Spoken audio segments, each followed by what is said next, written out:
Hello and welcome to another Friday afternoon and a cold and snowy one, in fact, here in Seattle. It has been snowing since about 6 in the morning, and it is, shall we say, March the 13th, Friday the 13th. Unlucky for some. Hopefully, the unluckiness, as far as the stream is concerned, is limited to me not hitting the unmute button.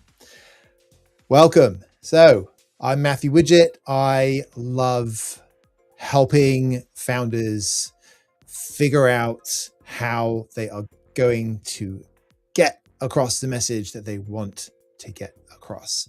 If you are a founder and you have found yourself sitting in a meeting with one of your team, sitting in a sales meeting with your VP of sales, and they're not saying what you want them to say, they're not communicating quite the right story about the company, or if you find that when you're not in the room, when a decision's getting made, that it's a bit of Russian roulette as far as which direction that decision is going to go in. Again, because the conversation and the decisions are not aligning with your vision for the company, and you are the founder, you are the CEO, you are running the show. I know those aren't always the same thing, but if you're in Series A, heading towards Series B, highly likely that you're wearing both of those hats, that you're passionate about what this company can do, and it's growing and it's evolving and it's shifting and it's changing. And as it does so, these types of challenges start to creep in, and what you want to be said starts to drift from what actually gets said. And that is what we talk about on Friday afternoons. We love to go out, pick on some poor, unsuspecting victim and look at their homepage and say, does this represent the story we think they want to be telling? Is it the best foot forward? And we have found, and I have found through 25 years of helping companies with this in some way, shape, or form, from the very biggest in the world all the way down to the smallest, is the website is a great leading indicator of what is or isn't being said from within a company. It's our best foot forward out there on the web and in the digital domain realm, if you will.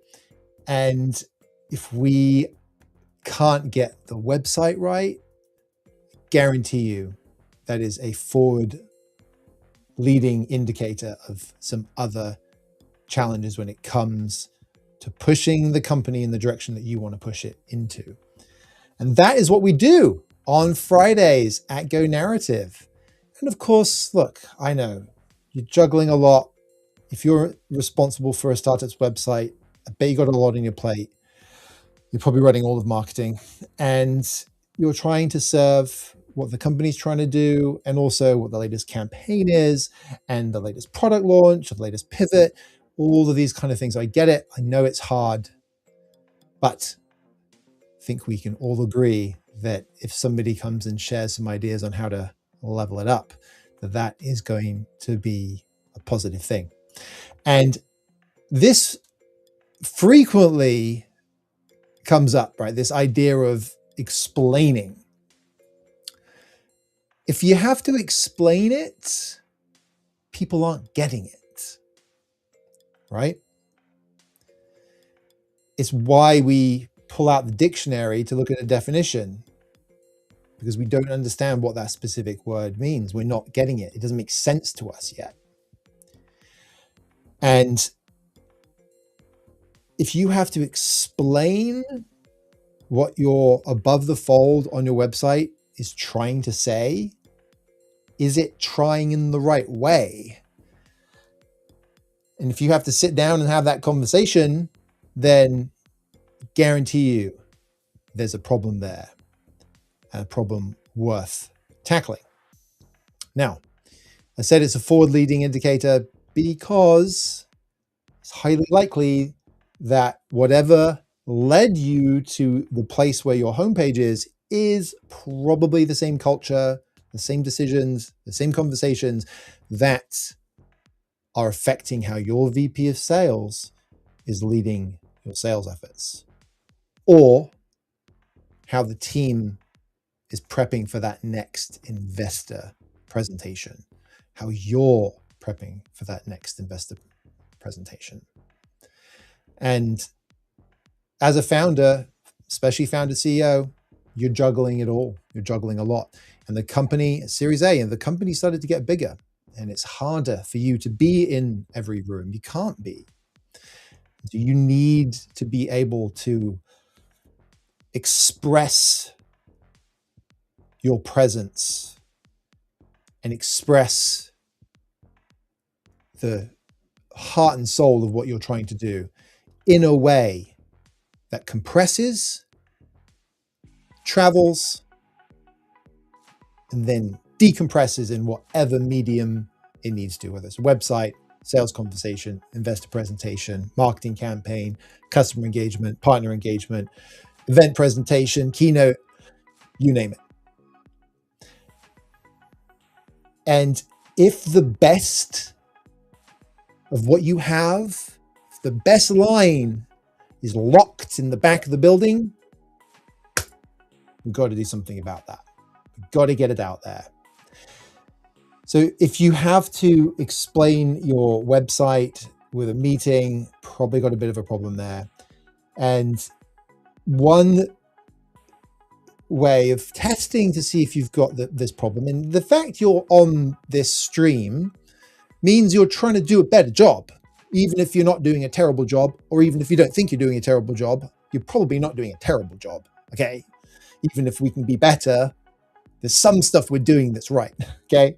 But you know you can up your game. You know it. And if you want to test, quick, easy test, go and speak to 3 of your team, right? And ask them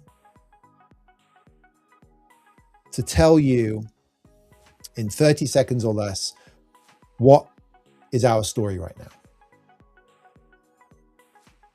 See what they come back with.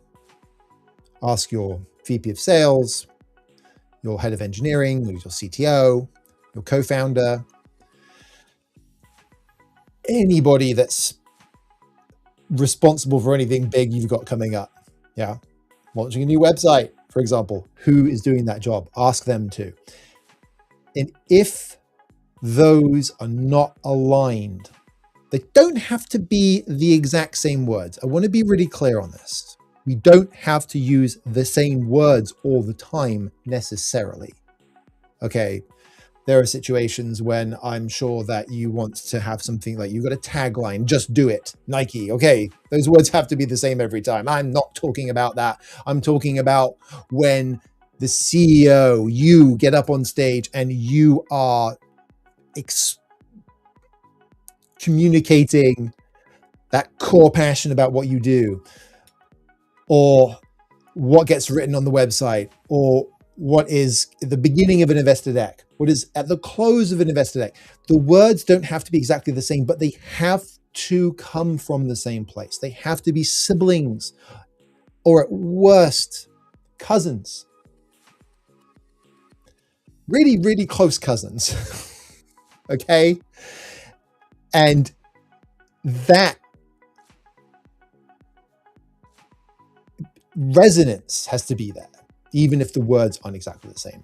But if your best line is locked in the back of the building and nobody can see it on the team, if you haven't figured it out yourself, and it's your job as the founder CEO, you have to figure this out.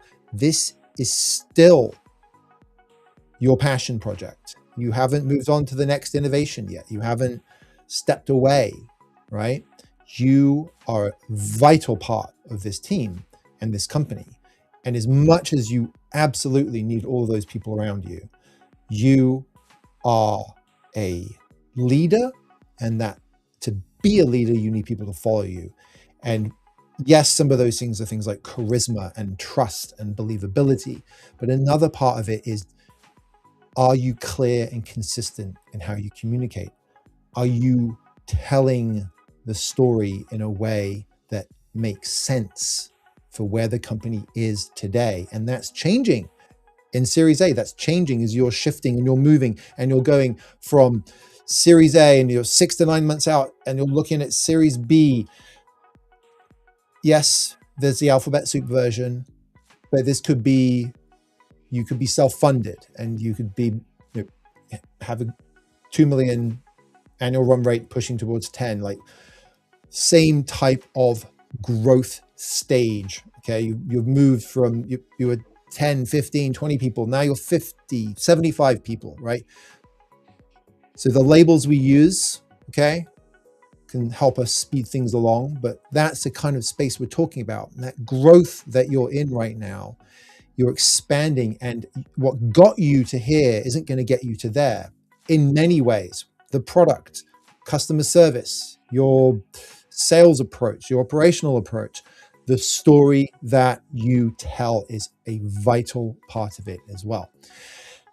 And if that best line is locked in the back of the building, what are you going to do? You're going to keep hunting for it until you find it. So talking about the team talk about the company in different ways is a great way to test that out. So ask 3 people on your leadership team, your rock stars, you name it. See how that comes back, because if it comes back and it's different, you're gonna have a problem. Right. Are we ready for this week's teardown, for this week's victim? As we shift gears here, of course, remember the fact that getting something put together, getting a website put together, you are answering to many different needs of the business. And if you run into challenges with it, and I promise you we're going to see some challenges today, then you have an opportunity to improve things, okay? And if you are from the company that we're going to show here today, and you walk away with the feeling that you could be doing better, I've done my job, and then it's your turn to go and do the next step in your job, okay? Now, I am excited to share this site with you because I actually really like the design of it. So let's go ahead and share up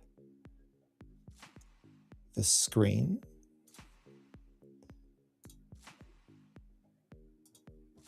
Here we have Velia. Vilia, probably get my pronunciation wrong. I'm allowed to get pronunciation wrong, seeing as my last name is always mispronounced. That's how I live my life. Okay, so here we've got Vilia. Now, like I said, I like the design. It's got this use of dark space and moving to reveal the lighter, this kind of like reveal, and clearly a very intentional design, which to me sends a certain message about the belief of what this company is creating, that craftsmanship, that making the most of the medium that you're using is important. And they're using AI to design medicine, and so it tells me that there's probably a consistency within their narrative there, within the heart and soul of the company. So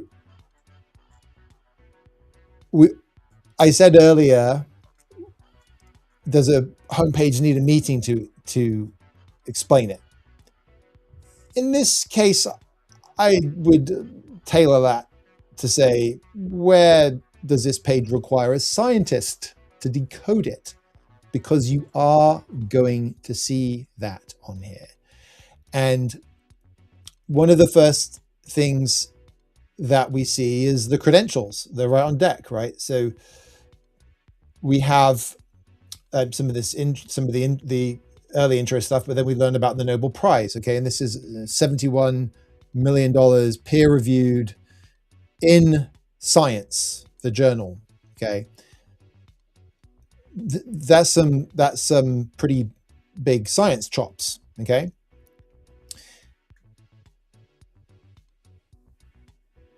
if your best hire just confused a prospect about what you do,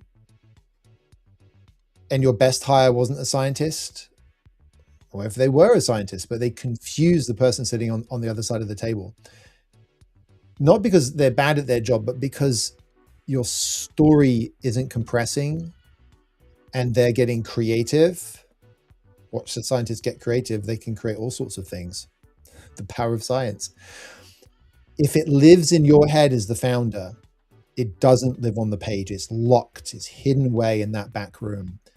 And every meeting, every engagement is going to have to start with a re-explanation of what you do. And the website should be able to handle that, because that's where people are going to go before they meet with you, whether it's an investor, partner, or a customer. And you have to consider your audience. Who are you talking to? Are you starting at a high enough level? Now, look, this is the web. We have menus, we have pages. You can always put all of that sexy science somewhere. It doesn't have to be front and center, unless you're only selling to scientists. And are you only selling to scientists? And before you answer that question, if you're Velia or a similar type of company, I want you to pause and I want you to consider what Ben Horowitz said recently on the A16Z podcast, which is, who is the customer? Is it the buyer? Is it the user? Is it a committee? Is it a person with technical responsibilities? Is it a bean counter? Who is the customer? And even if you think you're selling to scientists, you might not be. And I guarantee you that your investors aren't all going to have the expert credentials in whatever industry. This isn't limited to just this, not limited to medicine, not limited to AI, but the people that you're working with at AVC may or will have different levels of expertise, and you're not going to necessarily get to meet with all of them straight away. So you need to make sure that your message compresses so that they can take it back and that they can communicate it. And when you start to get into, and we've gone down below the fold, but even if we go back up to the fold, compute beyond nature. We already are starting to ask ourselves questions about what this means, right? So remember, we're looking at a company with a Nobel Prize connection, right? Peer-reviewed science, in Nature, and they have everything to tell a world-class story, and they're hiding their best line 3 clicks deep, right? And if we scroll down, we start to see inspired by nature, designed by Velia, right? But we still keep going, and AI-driven macro cycle design. Our platform generates, predicts, and validates entirely new macrocycles in silico. These macrocycles can be, so this is expert language, right? We're advancing orally bioavailable microcycles, each molecule, we're continuing to go down. And we might start to wonder, well, if we absolutely are really trying to understand what they're doing and we haven't bounced off by now, we'd have to take another click, okay? So now we're in here, we're seeing a repetition of content. There's no need for that. A new era of molecular design. Can other companies say that? Has that been said before? Was that maybe said 20 years ago about molecular design? I don't know. I'm not an expert in this field.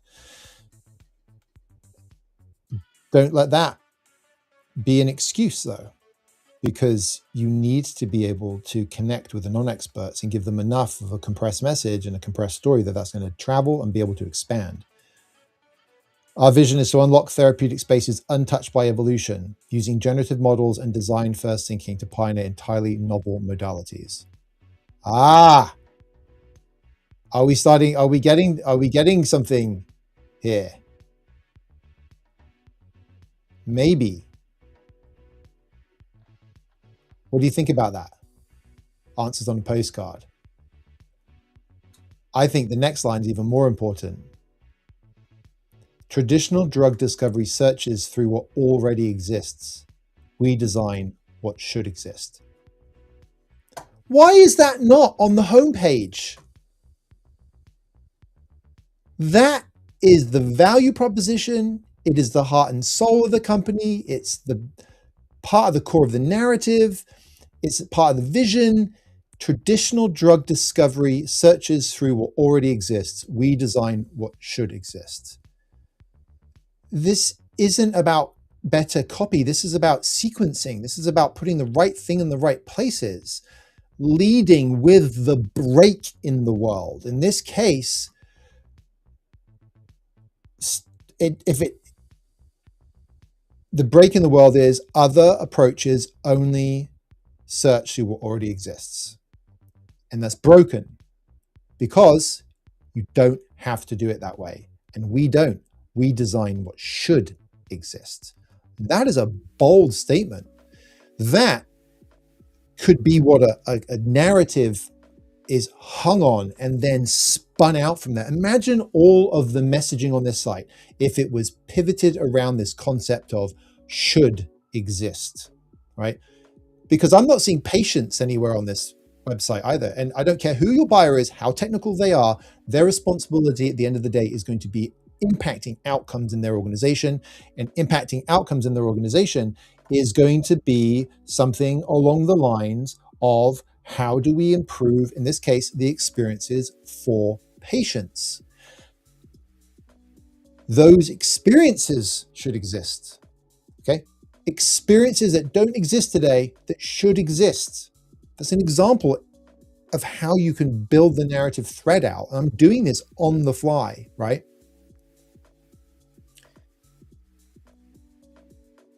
In so many cases, and this is a perfect example, and I promise you, if you go and look at your website, you'll see a similar story, have a similar experience. And that is, you will have the gem somewhere, and it's probably buried. probably been reviewed to death. It's probably had stuff wrapped around it, added to it, bloated out, maybe distilled, rebuilt out, distilled again.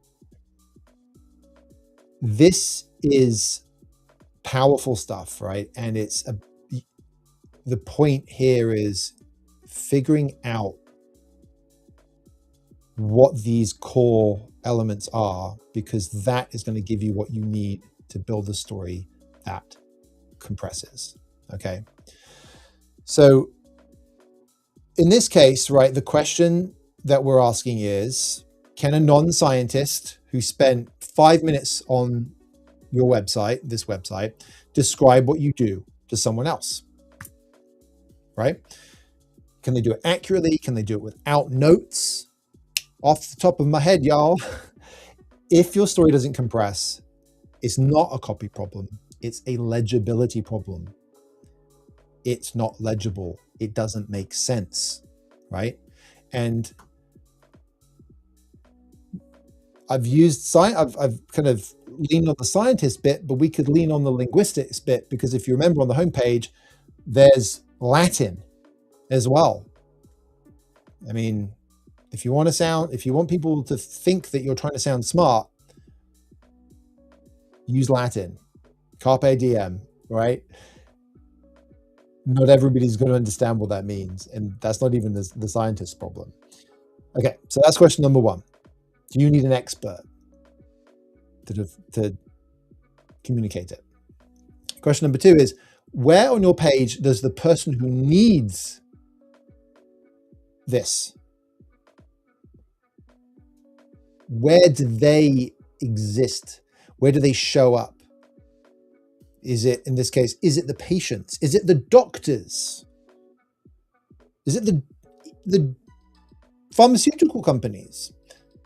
But where do they show up, and what pain is being eliminated? What is different? What about their life and their life's work is different if you're not in the room, right?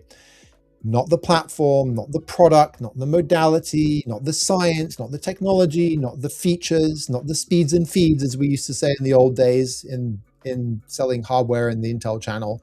The human being who is sick, waiting, running out of options, or the doctor that desperately wants to help a lot of people who are sick and running out of options, or the pharmaceutical company that wants to help all the doctors that are helping the patients with a life where they're running out of options. And if we can't find it in nature, then we got to create it. If it doesn't exist and we can make it exist, there's a magic to that, right? And if you can't find them, you're selling the mechanism and you're not selling the belief. And if you don't sell the belief, then people don't believe. They may or may not remember a mechanism, depending on how expert or unexpert they are. So no to mechanisms, yes to belief, okay? Belief, when we believe something, it makes sense to us. Why do we seek out belief structures in our lives? Whether it's religion, spirituality, or just driving down the road and believing that the people on the other side of the road are not going to swerve into our lane because there's no barrier. A lot of roads, there's no barrier down the middle, right next to the car that's going in the opposite direction to you. What is it about belief? It's about making sense of the world, right? And if we can believe it, we can make sense of it. We can operate within it. We can be comfortable, and we can get done what we need to get done. So we opened today with, what happens if three people from your team are saying things in different ways. And then I touched on like your best and latest hire, and if they confused a prospect, right? Here's what's actually happening. They're not confused because they're bad communicators. And this is where you taking responsibility has to come in. They're confused because the page didn't do the work first, and the page didn't do the work first because you haven't figured out how to compress that story, because your best line is locked in the back of the building and you're not using it on the top of the homepage. You're not using its heart and soul through everything, because that line comes from a heart and soul. It is one way of expressing it. That's something else that we talked about today. It's not about the exact words. I could take this right now and I could throw it into ChatGPT or Claude, and I could say, come up with a half a dozen ways to just say this with different words, right? We can have a bit of fun, can't we? Can we have a bit of fun? Should we do that? Just, I mean, why not? We can all do this, can't we? So let's do that. Let's say, here we go. Grab this. New chat. Okay. Just for fun, come up with a dozen ways to say the following that use different words but convey the same sort of meaning.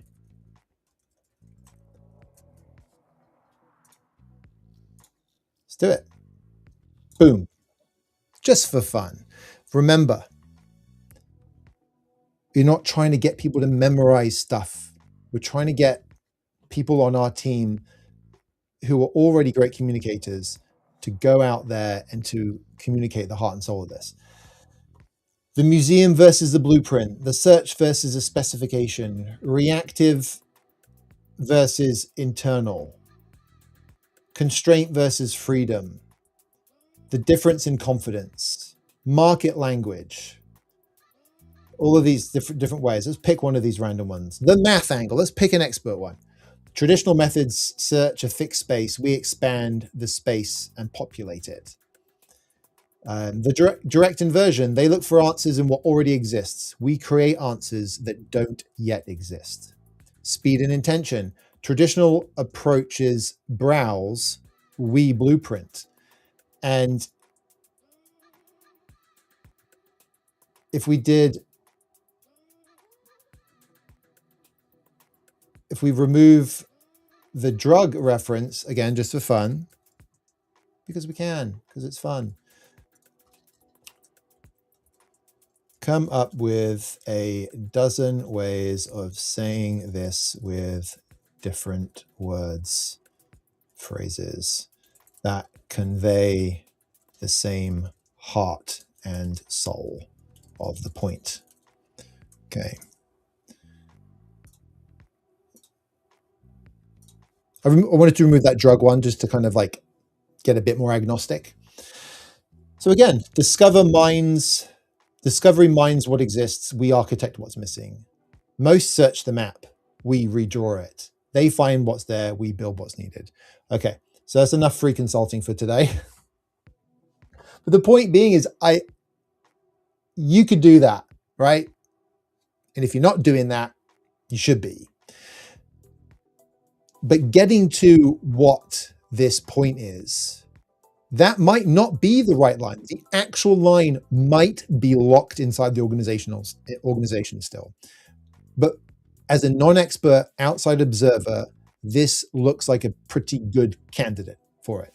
And that's why I picked on it and zoomed into it and had a bit of fun and played with it, okay? And